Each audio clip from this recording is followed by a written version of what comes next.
She found them in the garden room. 30 minutes. That is all it had been.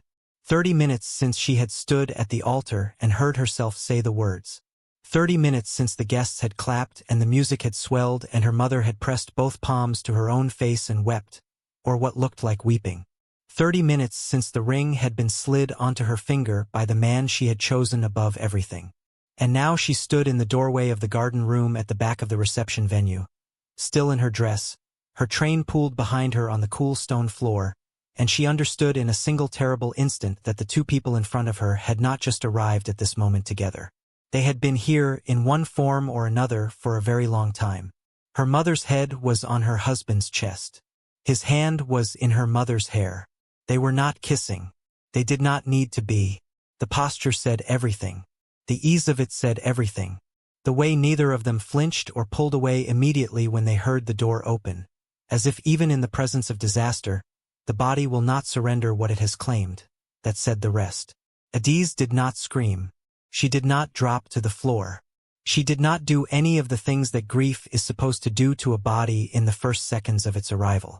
She simply stood there, and the train of her wedding dress spread around her feet like a white tide going out, and she breathed. And then she closed the door. She needed you to know that before anything else. Before the backstory, before the explanations, before the full weight of what led to that doorway. She needed you to feel it first, that stillness, that particular quality of silence that comes when the world finishes rearranging itself and you understand, with your whole body, that nothing will ever be the same. Now let us go back. Let us go all the way back to the beginning, to the city that made her, to the street she grew up on, to the house with the yellow gate that her father painted every dry season because he said a man's gate is the first thing a visitor sees and it should always look like someone who cares lives behind it. Her father, Emeka, a civil engineer with careful hands and a laugh that started somewhere deep in his chest before it reached his face. He had grown up in a family of 8 siblings, had scraped through school on borrowed money and stubborn pride, had married the most beautiful woman in his graduating class, and had built, slowly, piece by piece over 20 years, a life that was not wealthy by the standards of the people his daughter would one day move among, but was rich in the ways that do not show up on paper. The yellow gate, the smell of his wood polish on Sunday mornings, the particular way he called her name, Adiz, when she had done something right, drawing out each syllable as if the name itself was a gift he was happy to give. Her mother, Ngozi, was another kind of person entirely. Ngozi had been beautiful in a way that cities notice. Not merely pretty, beautiful in the way that makes strangers turn in the street, that draws invitations to events a woman of her background had no ordinary access to. She had used this beauty the way a person uses a tool, deliberately, precisely, without sentiment. She had married Emeka because he was stable, because he was going somewhere, because in the calculus of her ambition, an engineer with prospects was a better bet than a beautiful man with none. She had loved him in the way she was capable of loving, which was real but partial, the way a river loves only the banks that contain it, never the whole landscape around it. She had wanted more for Adiz than she had settled for herself. This was the thing Adiz did not understand until much later. Her mother's constant pressure, the tutors, the elocution lessons, the insistence on the right schools, the quiet embarrassment whenever Adiz's friends from the old neighborhood came to the house, the way Ngozi held herself at a slight angle from her own life, as though she were visiting it rather than living it. All of it came from a place Adiz had read as coldness for most of her childhood.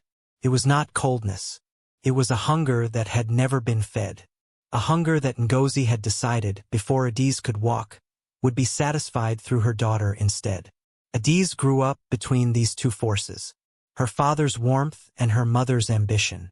Her father's laughter at the table and her mother's calculations at the same table, behind the same smile.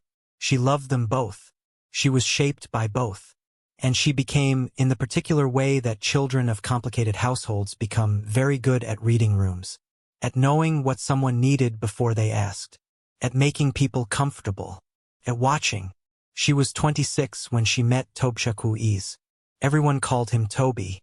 He was 32, the second son of a family whose name appeared on the buildings of several institutions in the city, hospitals, schools, a foundation that carried the family name in bronze letters above its entrance. Not old money, not the inherited ease of families who had been wealthy for generations. New money, but serious money. The kind built on 3 decades of his father's grinding, unsentimentally intelligent accumulation, oil service contracts, real estate, a logistics company that had survived 2 currency crises by being leaner and faster than everyone else. Toby had gone abroad for university, had come back different, quieter than his older brother, less flashy than the wealth he had access to, given to reading and to long silences that some people mistook for arrogance, but that Adiz, from the very first conversation, recognized as something else. He was paying attention, like her. He had grown up being watched and assessed and weighed, and he had learned to observe in return. In a room full of people performing versions of themselves, he stood slightly to the side and watched. And so did she. They found each other at the edge of a party neither of them particularly wanted to be at. She was there because her friend Kayamika had insisted. He was there because the host was a business associate of his father and attendance was expected. They ended up near the same window, both with glasses they were not drinking from, both looking at the same thing. Not the crowd, not the spectacle, but a small potted lemon tree in the corner that was clearly struggling. Too much sun from the window. Not enough water. He said without looking at her. That tree is dying. She said, I know. I've been thinking about moving it. He said, so have I. They looked at each other then. And that was where it began, in the particular humor of 2 people who notice the same things, who cannot walk past something suffering without wanting to fix it, who find in each other, without yet knowing the word for it, a recognizable mind. He moved the tree. She watched him pick it up carefully, carry it to the other side of the room, set it down in a dim corner away from the window's harsh afternoon glare. The other guests ignored him. He came back to the window. It'll take a few weeks, he said, but it should recover. She fell for him precisely then. Not dramatically, not in a rush of certainty. More like recognizing a room she had been looking for without knowing she was looking. Slowly, with her whole chest. They dated for 2 years. 2 years of the particular sweetness of 2 people who are good at watching finally being watched back. He took her seriously in the way that felt different from the way people took her beauty seriously. He was interested in her thinking, in her opinions, in the specific architecture of how she made decisions. He listened to her the way her father had listened, that full-body attention that a person only gives when they are genuinely interested in what comes next. Her mother loved him. Ngozi loved him in the way a starving person loves a meal. Completely, immediately, with a gratitude that had nothing to do with Toby himself and everything to do with what he represented. A family with a name. Money that would never need counting. A future that looked like everything she had always wanted for the child she had curated with such careful, exhausting intention. The first time Toby came to the house, Ngozi cooked for 6 hours. She set the table with the good plates that normally lived behind glass in the display cabinet. She changed her dress twice. She was gracious and warm and charming in a way she had never quite managed to be with Emika's colleagues, with the neighbors, with anyone from the life she had always held at arm's length. With Toby, she bloomed. She touched his arm when she made a point. She laughed at the right moments. She asked questions that showed she had been paying attention. Adiz watched her mother from across the table and felt something she could not quite name. Not suspicion. Not yet. Just a particular alertness. The room-reading instinct that had been trained into her since childhood. Noticing that something in her mother's performance was calibrated with slightly more precision than the occasion required. Emika noticed too.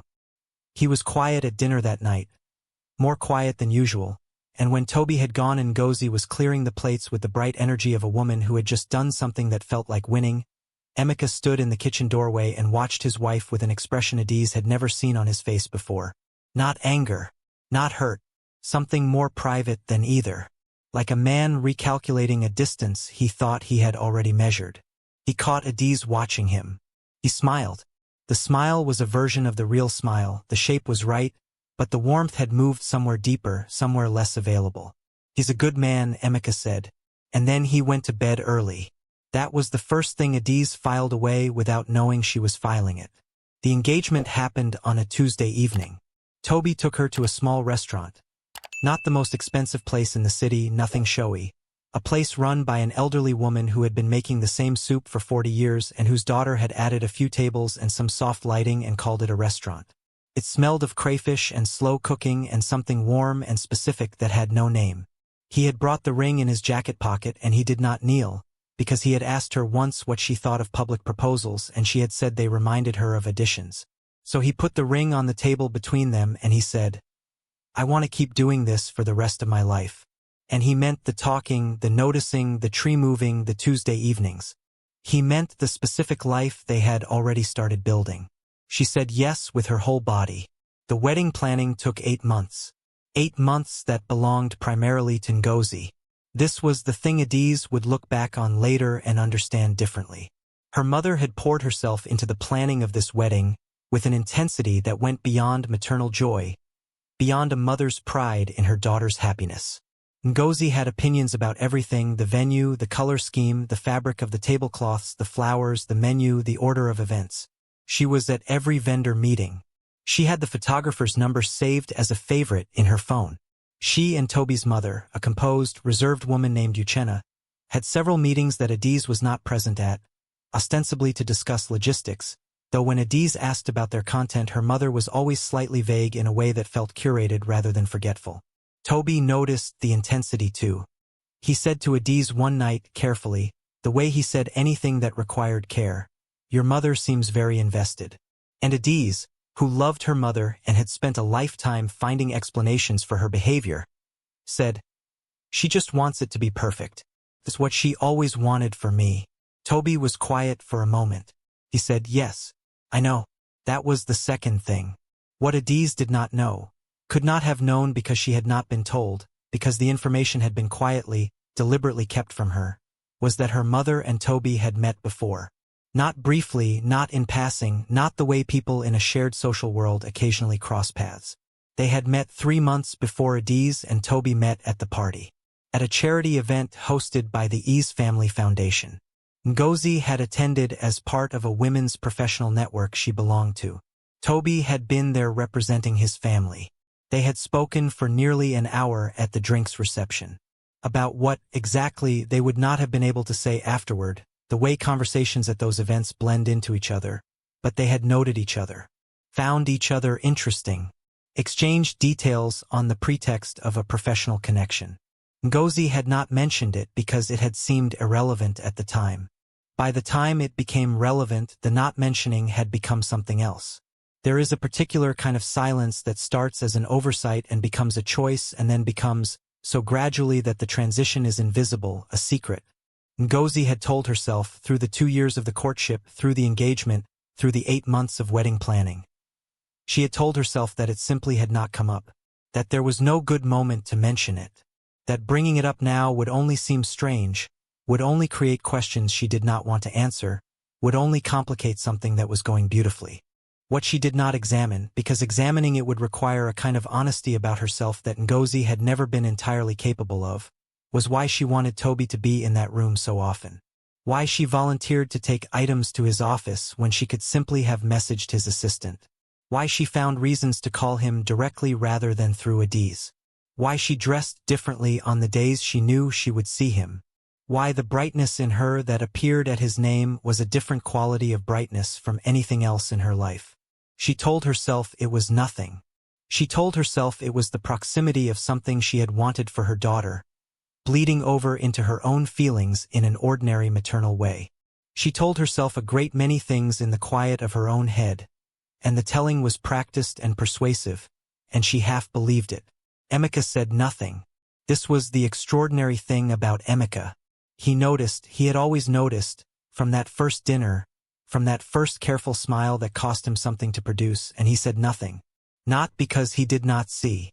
Because he was a man who had built his life on the belief that trust, once given, must be given fully or it means nothing. Because confronting what he suspected would require him to be something he did not know how to be, accusatory, territorial, small. Because somewhere in the architecture of his love for Ngozi, he had always known that her attention moved toward brightness the way a plant moves toward light, and he had told himself in the years before Toby that the warmth he gave her was enough.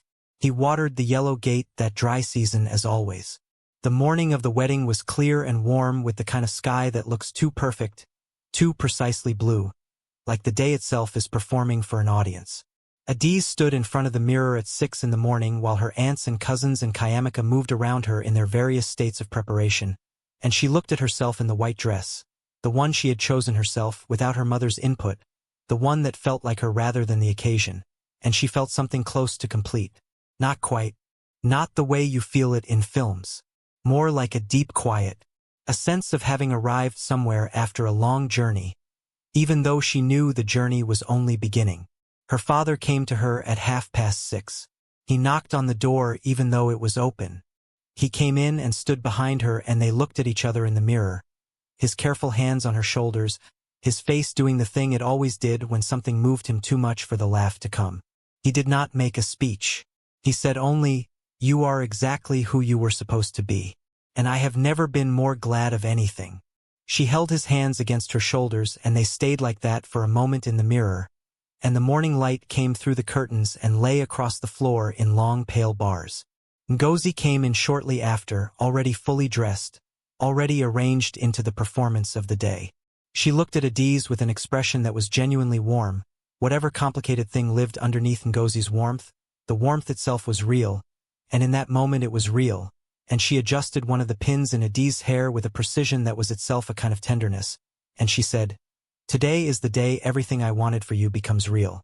Adiz heard it as love. She heard it as love because she was generous, and because it was her wedding morning, and because the human heart will take love in whatever form it arrives. The ceremony was everything it was supposed to be. The venue was a converted colonial building on the grounds of what had once been a botanical garden. The original garden partly restored now, tall trees forming a natural canopy over the outdoor reception area. Inside, the original high ceilings and arched windows let in light at angles that seemed designed rather than accidental. The flowers were white and deep green, and they were everywhere, on the aisle, on the tables, in arches over every doorway, and the smell was something botanical and particular that would stay in the memory of everyone who attended. Toby stood at the altar and watched her come down the aisle, and he did not try to contain his face. This was the thing about him. He did not perform. He let her see exactly what he was feeling, and what he was feeling was visible from the back of the room. His older brother, standing beside him as his best man, put a hand briefly on his shoulder. The vows were their own. They had written them together over 3 evenings at his kitchen table, with a pot of tea going cold between them and scratch-outs on paper because Toby preferred to write by hand for things that mattered. She had memorized them. He had kept the paper in his jacket pocket. They said the words. The rings went on. The room responded. And then there was the noise and warmth of it. The congratulations, the photographs, the family pressing close, the particular controlled chaos of a wedding reception beginning to organize itself out of ceremony into celebration. Adiz moved through it in a state of something she could only describe as suspended joy, present and grateful but also slightly apart from herself, as though the morning had been too full for any single feeling to settle. She had been in this state for perhaps 20 minutes when she realized she had not seen her mother in some time. She asked Kayamika. Kayamika had not seen her either. She asked one of her aunts, who thought she had seen Ngozi heading toward the back of the building.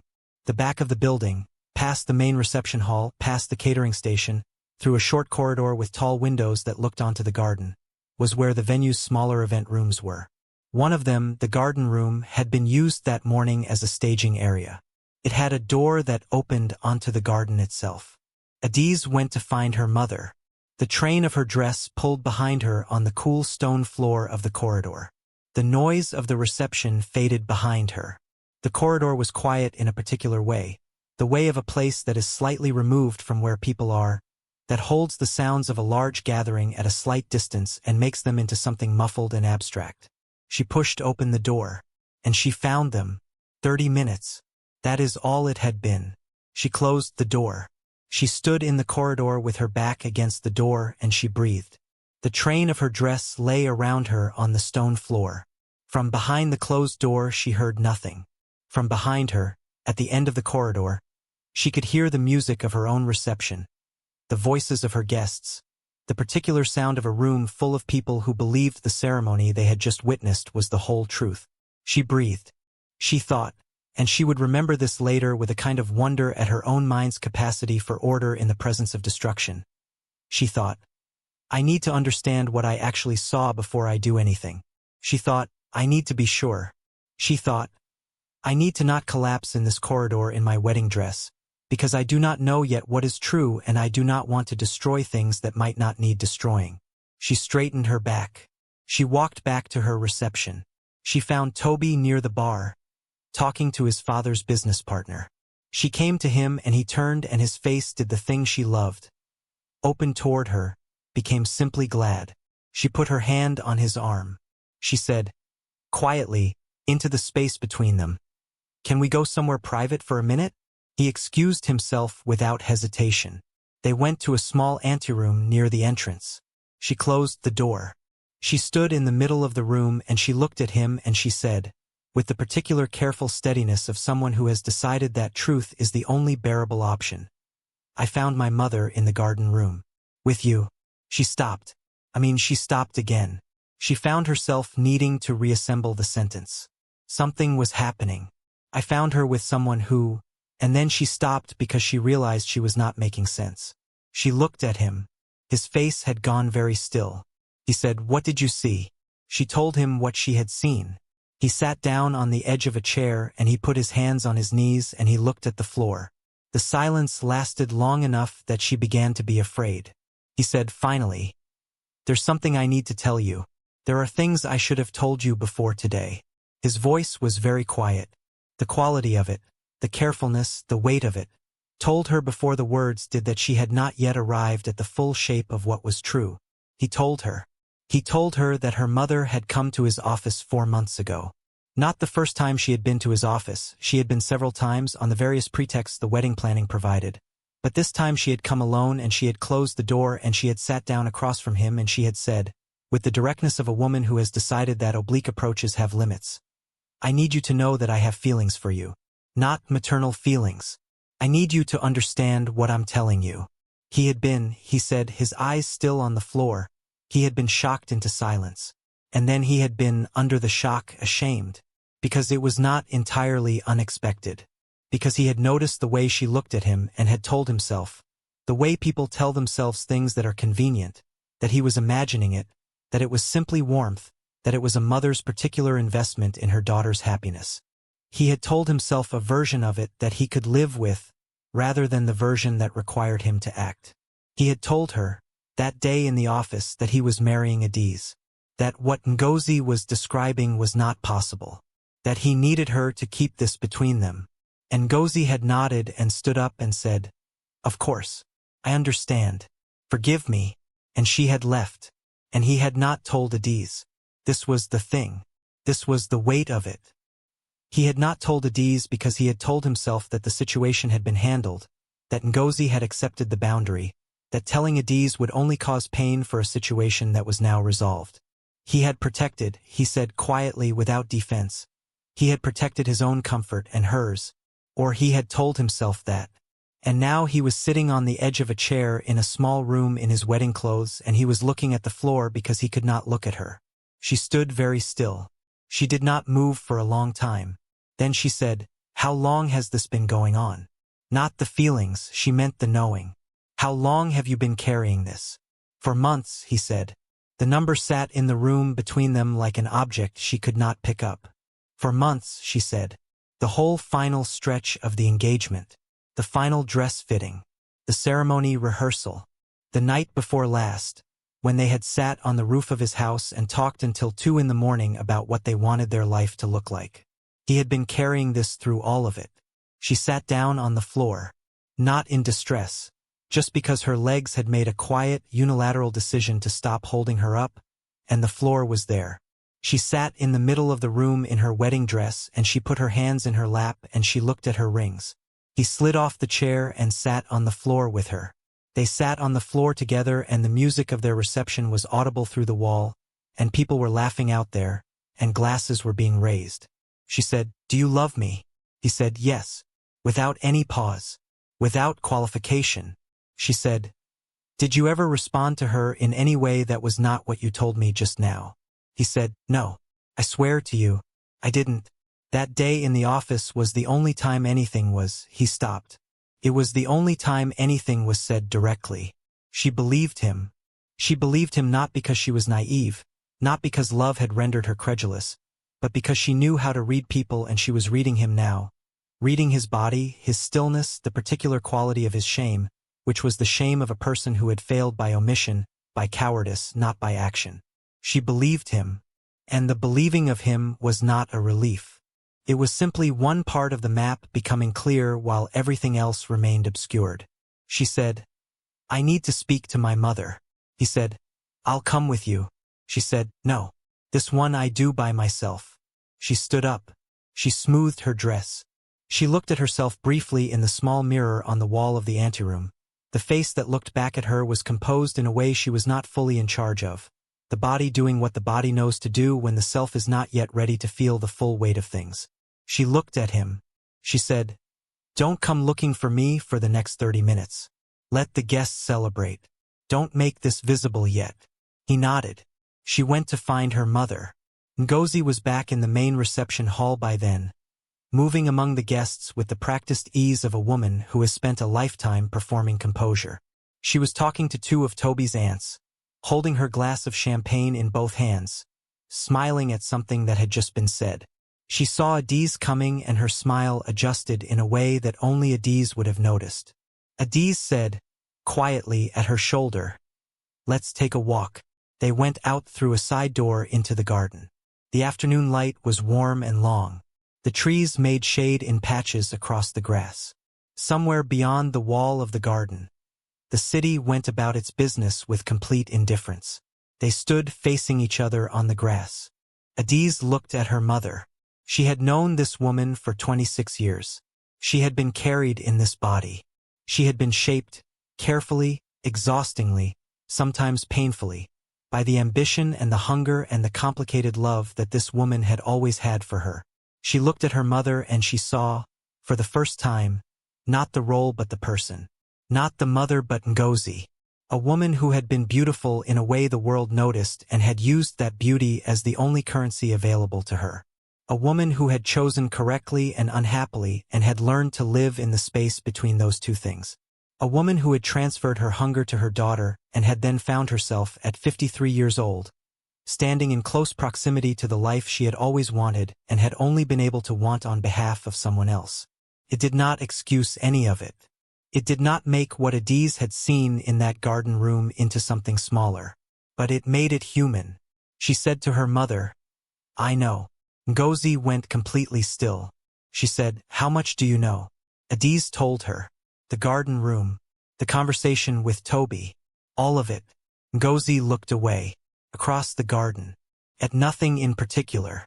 Her champagne glass turned slowly in her hands. She said, "It was only ever." She stopped. She started again. She said, "I never acted on it. Toby never, we never."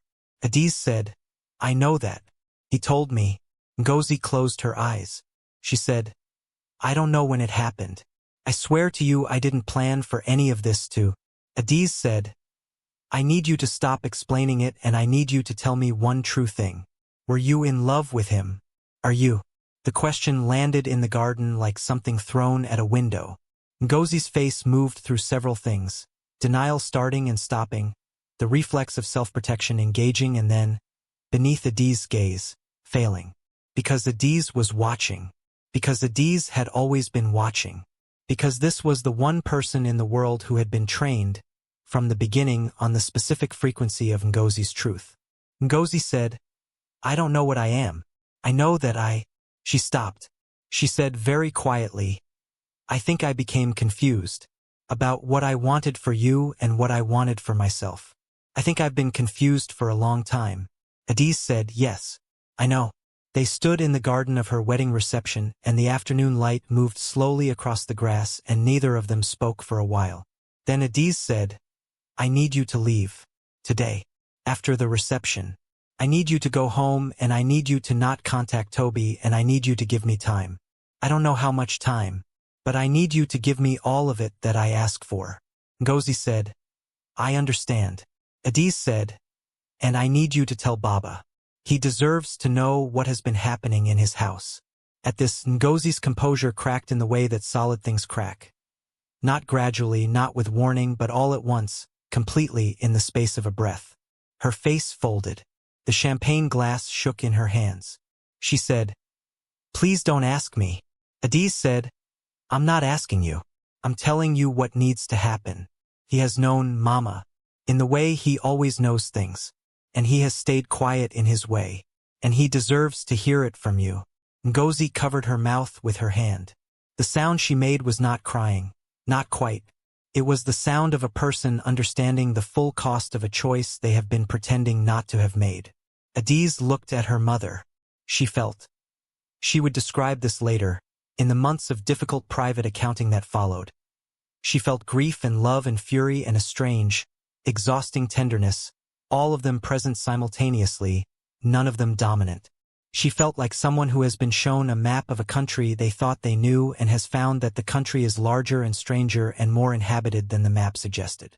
She said, "I love you. That's not gone. But I can't talk to you right now." She walked back inside.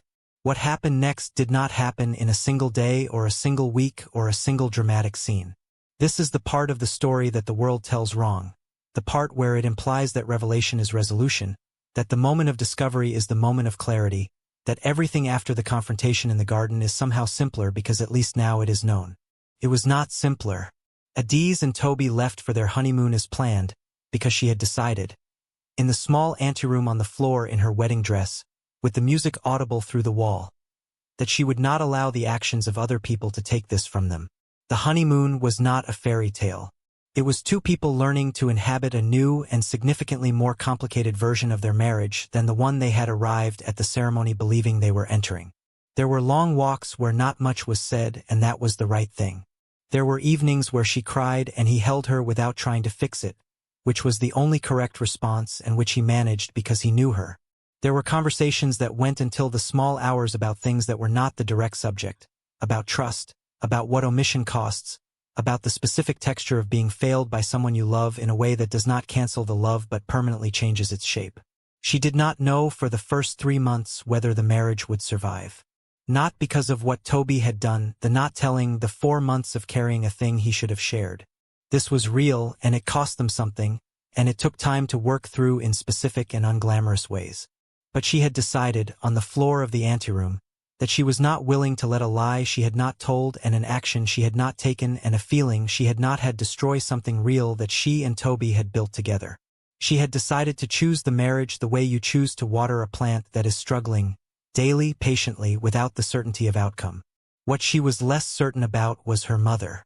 Emeka called her 6 weeks after the wedding. He called in the early morning, the time he had always preferred for the important conversations. The light coming in thin and specific at that hour, the day not yet fully assembled.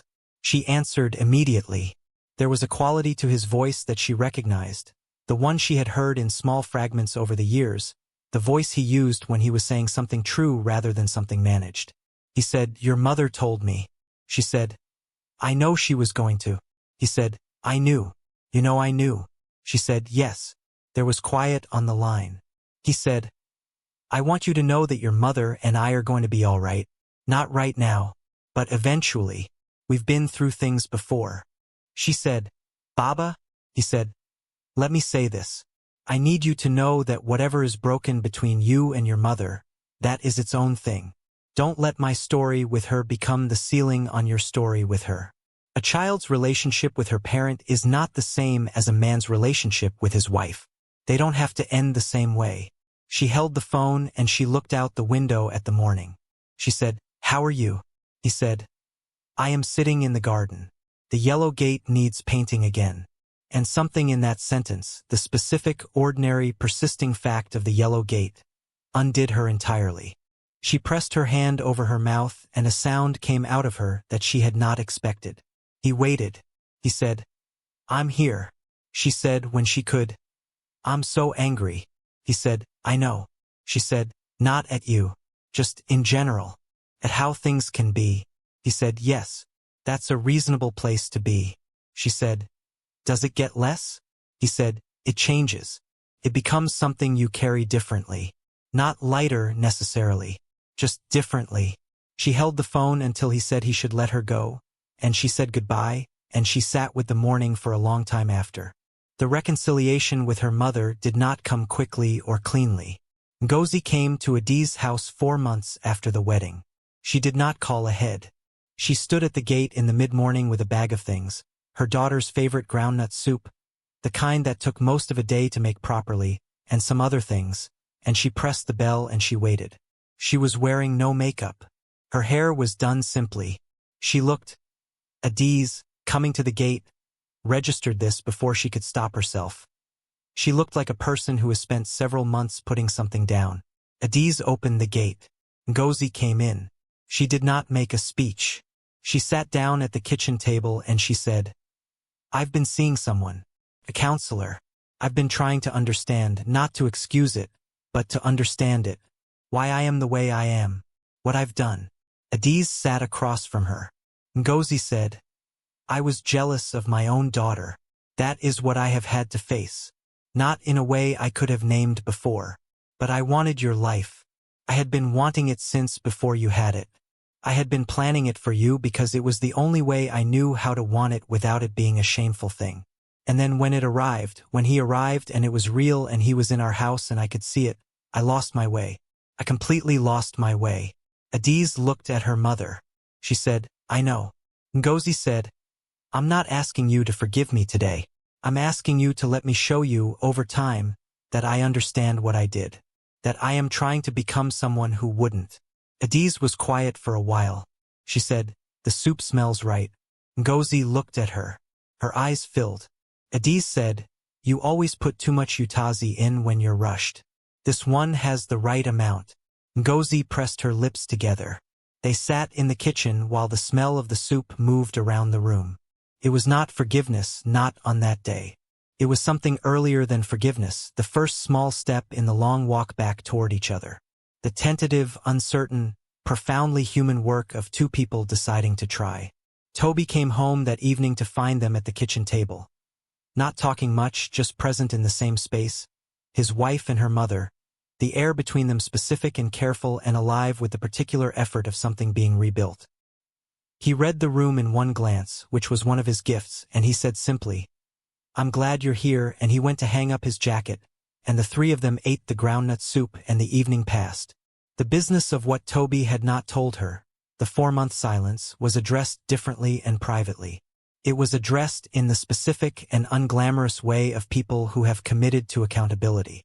He had said, "I failed you and I understand how, and I'm telling you the ways I'm going to make sure it doesn't happen again."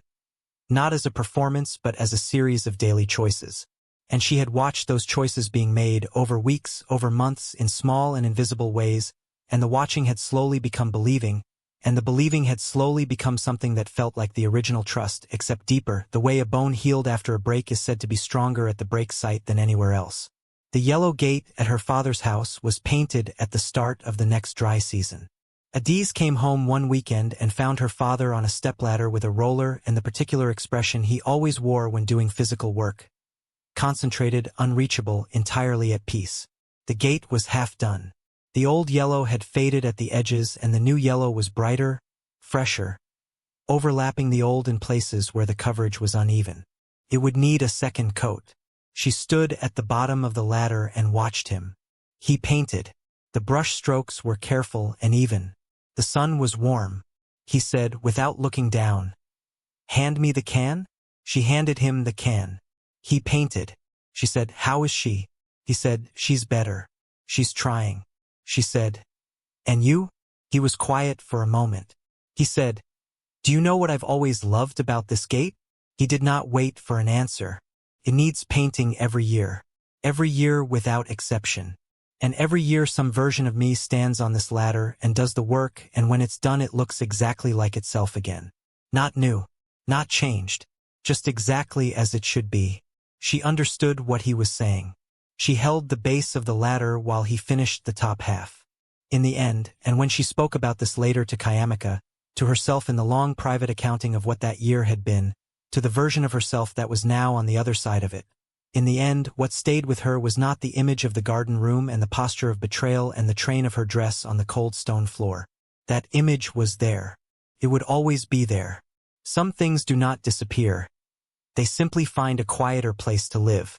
what stayed with her more insistently, the thing that she returned to in the odd, unguarded moments before sleep, was her father on that ladder.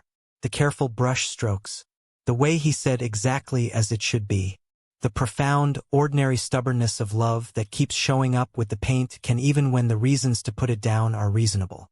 She had been given a marriage that started in a wound. She had chosen, with full knowledge, to keep choosing it. She had been given a mother who had gotten lost in the space between her own hunger and her daughter's happiness. She had chosen, slowly, imperfectly, with considerable difficulty, to walk back toward her. She had been given a father who modeled something she could not have named in any language she knew, that specific, paint-stained, ladder-climbing form of faithfulness to the life you have decided to keep. She had watched and she had learned. Here is what this story asks you to hold. The people who love us are not simple. They are not the versions of themselves they show us in the easiest hours. They are the full, complicated human beings who contain desires they have not examined and wounds they have not healed and hungers they cannot always name. To love someone is not to love the performance they put on in the good light.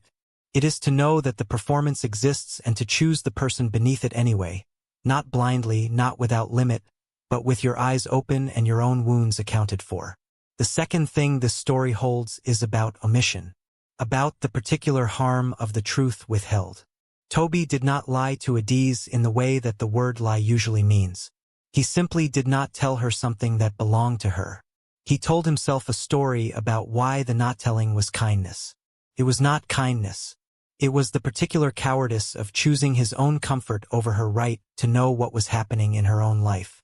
And the cost of that, not catastrophic but real and lasting, is a lesson in the specific weight of what we choose not to say to the people who have trusted us with their lives. The third thing is this. Forgiveness is not a feeling that arrives.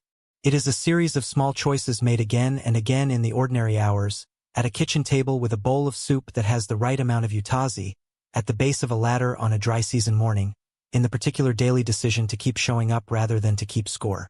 It is never complete. It is always in progress. And it is, in this world where the people who love us are always and inevitably imperfect, one of the most demanding and most necessary things a human being can choose to do. And so here is the question that remains. When you discovered that someone you loved, completely, genuinely, with everything you had, was more complicated than the version you had been given, more broken than you knew, more capable of failing you than you had allowed yourself to believe, what did you do with that discovery? Did you let it close you? Did you use it to build a case for distance? Or did you find, somewhere in yourself, the particular stubborn grace to pick up the paint can and climb back up the ladder? Because the gate will always need painting. And the person who chooses to paint it anyway, that is the person who gets to keep what matters. What is it that you are still standing at the bottom of the ladder refusing to climb toward?